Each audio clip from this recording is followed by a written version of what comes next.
Halo, selamat datang kembali di podcast IWPI bersama Pajak Smart. Nah, untuk episode kali ini kita sudah ditemani oleh Bapak Sujono selaku pemerhati kebijakan UMKM dan juga pajak. Nah, teman-teman, beberapa waktu yang lalu nih, Mahkamah Konstitusi sudah memberikan garis yang tegas antara anggaran makan bergizi gratis atau MBG yang mana harus dipisahkan dari anggaran utama pendidikan. Programnya boleh tetap berjalan, tapi untuk uang guru, sekolah, beasiswa, fasilitas pendidikan itu tidak boleh dikorbankan. Nah, sekarang pertanyaannya itu sebenarnya cukup sederhana, tetapi jawabannya tidak mudah, yaitu dari manakah uang MBG ini akan diambil? Apakah pemerintah akan memangkas anggaran lain, menambah utang, meningkatkan penerimaan pajak, atau mengurangi jumlah penerima MBG? Lalu bagaimana sih nasib SPPG yang sudah berdiri dan terlanjur mengeluarkan investasi? Dan apakah pemerintah sekarang beserta DPRD akan benar-benar menaati putusan MK atau hanya memindahkan angka dari satu pos ke pos yang lain? Nah, untuk itu kita sudah hadir bersama Bapak Sujono. Selamat datang Pak Sujono, selamat bergabung. Ya, selamat pagi Ibu Ajijah. Terima kasih. Assalamualaikum warahmatullahi wabarakatuh. Ya, Ya, Pak. menurut saya pesan putusan MK ini sangat jelas ya. Pemerintah tidak boleh memenuhi kewajiban anggaran pendidikan 20% hanya melalui permainan klasifikasi. Yaitu tinggal memindah-mindahkan pos anggaran ya. Anggaran pendidikan harus benar-benar digunakan untuk pendidikan, bukan menjadi tempat menitipkan program lain yang membutuhkan dana sangat besar. Oke. Nah, Pak Sujono nih, sebelum kita lebih lanjut lagi ya, supaya tidak disalahpahami, apakah putusan MK, di mana putusan ini kan bernomor 40/PUU/24/2026 mengenai anggaran program makan bergizi gratis, apakah putusan MK tersebut berarti program MBG ini harus dihentikan, Pak, atau seperti apa? Oh ya, putusan MK ini memang tidak menyatakan program MBG itu harus dihentikan. Yang diputuskan adalah program MBG ini tidak boleh menggunakan dana pendidikan, anggaran pendidikan. Yang dikoreksi oleh Mahkamah Konstitusi adalah sumber pembiayaannya. MBG memang berkaitan dengan anak sekolah, tetapi itu tidak berarti seluruh biaya MBG otomatis dapat dimasukkan sebagai anggaran utama pendidikan. Anggaran pendidikan seharusnya diprioritaskan untuk guru, peserta didik, ruang kelas, fasilitas sekolah, kurikulum, beasiswa, dan peningkatan mutu pendidikan. Jadi MK bukan membatalkan makanannya. MK meminta pemerintah memenahi sumber uangnya. Untuk APBN 2026, pemerintah masih diberi masa transisi. Namun pemisahan harus dilakukan paling lambat pada APBN 2028 dan sebaiknya sudah dimulai dalam APBN 2027. Jangan menjadikan kata paling lambat sebagai alasan untuk menunda sampai detik terakhir. Oke, Pak. Nah, kalau misalkan nih, Pak, ini kan dengan kondisi sempitnya ruang fiskal saat ini, apakah pemerintah itu sebenarnya masih sanggup, Pak, membiayai MBG secara terpisah? Nah, inilah ujian sebenarnya bagi pemerintah. Selama MBG dimasukkan ke dalam anggaran pendidikan, Rp1 seolah-olah bisa menjalankan dua fungsi sekaligus. Membiayai janji politik MBG sebagai janji yang populis ya, dan memenuhi angka anggaran pendidikan 20%. Setelah putusan MK, pemerintah harus menunjukkan biaya yang sebenarnya. Berapa kebutuhan MBG selama 1 tahun, berapa jumlah penerima yang realistis, berapa biaya setiap SPPG, dan belanja mana yang akan dikurangi untuk membiayainya. Pilihannya memang ada, tetapi semuanya memiliki konsekuensi. Pemerintah bisa melakukan relokasi anggaran, namun harus dijelaskan anggaran siapa yang dipotong. Jangan sampai anggaran pendidikan diselamatkan, tetapi anggaran kesehatan, bantuan sosial, dan transfer ke daerah justru menjadi korban yang menjadi dipotong. Ya, pemerintah juga bisa mengurangi cakupan MBG dan memprioritaskannya kepada kelompok yang benar-benar membutuhkan, seperti anak dari keluarga miskin, wilayah dengan masalah gizi tinggi, ibu hamil, dan ibu menyusui. Menurut saya, program yang lebih tepat sasaran lebih masuk akal daripada memaksakan program universal ketika kemampuan fiskal kita terbatas. Pilihan lainnya adalah meningkatkan penerimaan negara atau menambah utang. Namun jangan sampai masyarakat dan dunia usaha ditekan semakin keras untuk membiayai program yang tata kelolanya sendiri belum sepenuhnya beres. Kalau di, kalau dibiayai dengan utang, pemerintah juga harus jujur. Makanan yang dikonsumsi hari ini akan menjadi pokok dan bunga yang dibayar pada masa mendatang. Intinya, anggaran MBG harus dibuat sebagai pos tersendiri, terbuka dan dapat diawasi. Program boleh besar, tetapi penjelasan sumber dananya jangan kecil. Oke, Pak. Nah, ini kan, SPPG sudah banyak yang berdiri ya, Pak, ya. Nah, apakah mereka itu akan terancam berhenti, Pak? Oh tidak ya. Jadi putusan MK tidak otomatis membubarkan SPBG. Yang diuji adalah klasifikasi anggarannya, bukan legalitas setiap dapur. Namun kelangsungan SPBG tetap bergantung pada kemampuan pemerintah menyediakan anggaran MBG di luar anggaran pendidikan. Karena itu pemerintah harus segera melakukan pemetaan.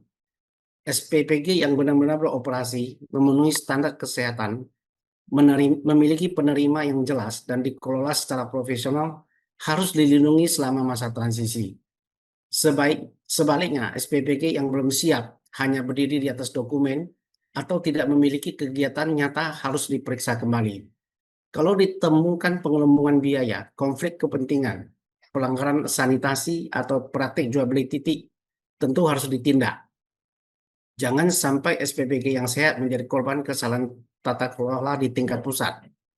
Tetapi alasan dapur sudah dibangun juga tidak boleh digunakan untuk memaksa APBN membiayai kegiatan yang tidak efisien. SPPG bukan proyek properti yang harus terus dibayar hanya karena bangunannya telanjur berdiri. Ukuran utamanya tetap manfaat, keamanan makanan, efisiensi, dan akuntabilitas serta dapat diawasi. Oke.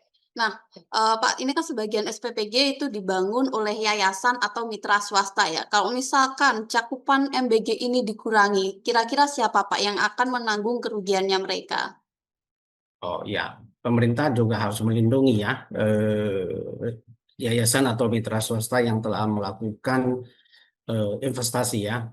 Jadi ini perjanjiannya harus dilihat ya. Harus diperiksa apakah pemerintah pernah menjanjikan jumlah penerimaan, masa kerjasama, pembayaran minimum, dan atau pengembalian investasi tertentu. Apakah semua itu tercantum di dalam perjanjian kerjasama? Kalau tidak ada jaminan tersebut, risiko usaha tidak bisa seluruhnya dipindahkan kepada APBN. Pemerintah juga perlu membuka siapa yayasan pengelolanya, siapa pemilik manfaat akhirnya, siapa pemasoknya, dan apakah ada hubungan afiliasi dengan pejabat atau kelompok politik tertentu. Program yang menggunakan uang rakyat tidak boleh dikelola dengan kepemilikan yang gelap. Anak-anak boleh mendapat makan siang gratis, tetapi rakyat jangan mendapat tagihan gelap. Oke, Pak. Nah, kalau misalkan, ini Pak, bagaimana sih Pak kita mengukur apakah pemerintah dan DPR ini akan benar-benar mematuhi putusan MK seperti apa, Pak? Ya, ini memang harus kita awasi bersama ya, bersama dengan mahasiswa dan seluruh elemen masyarakat ya.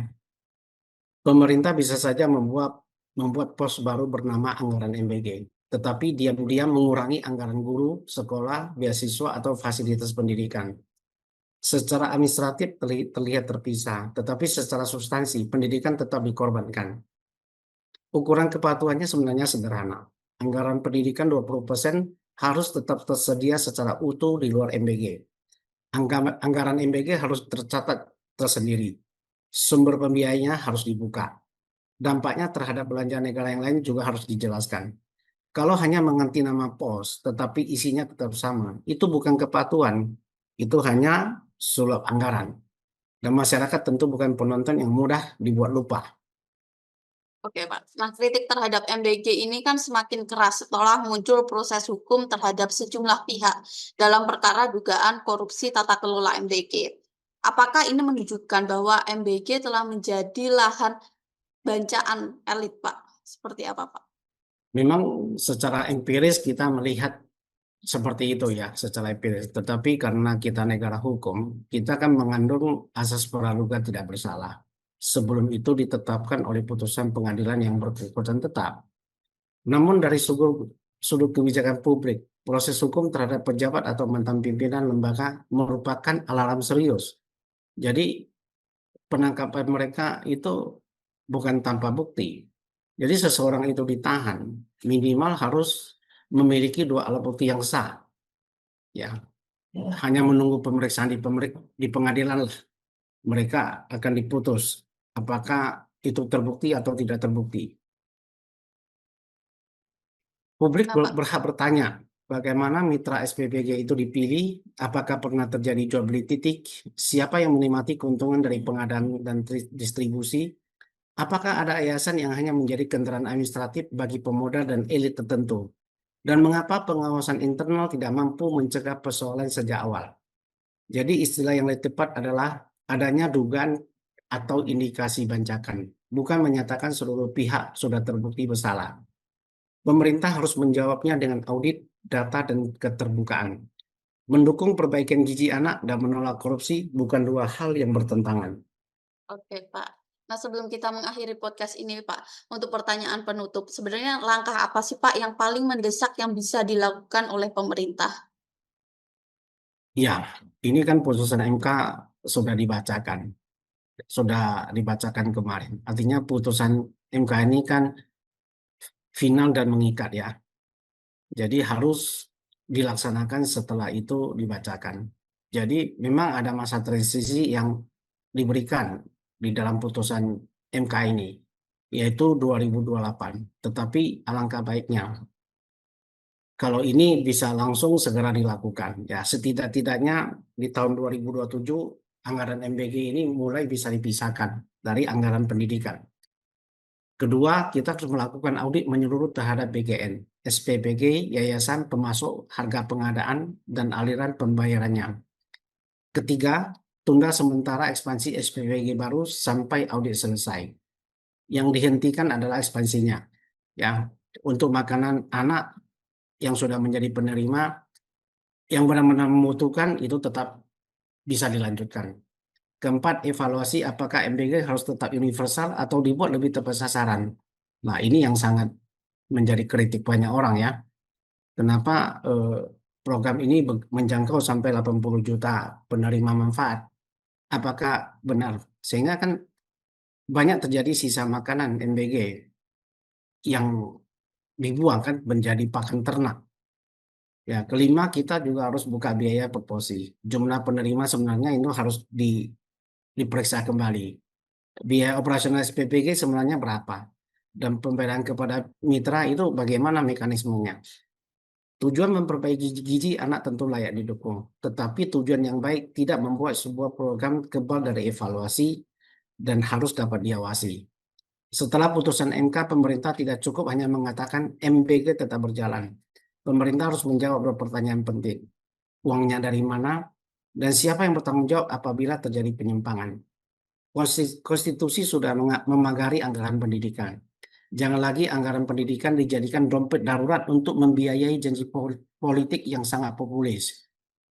Memberi makan anak adalah tugas mulia, tetapi menggunakan kepentingan anak untuk menutupi pemborosan, ketertutupan, atau penyimpangan akibat adalah persoalan yang sama sekali berbeda. Oke, baik, Pak. Terima kasih Bapak Sujono atas pandangan dan analisanya. Nah, untuk sahabat IWPI dan juga Pajak Smart, kira-kira bagaimana nih pendapat kalian?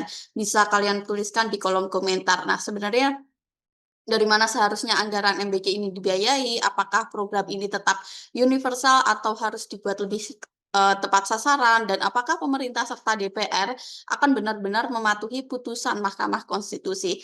Silakan sampaikan pendapat kalian. Jangan lupa untuk like, comment, share, dan juga subscribe YouTube dari IWPI dan juga Pajak Smart. Saya Aziza pamit. Terima kasih. Sampai ketemu lagi. Terima kasih Pak Sujono. Terima kasih, Bu Aziza.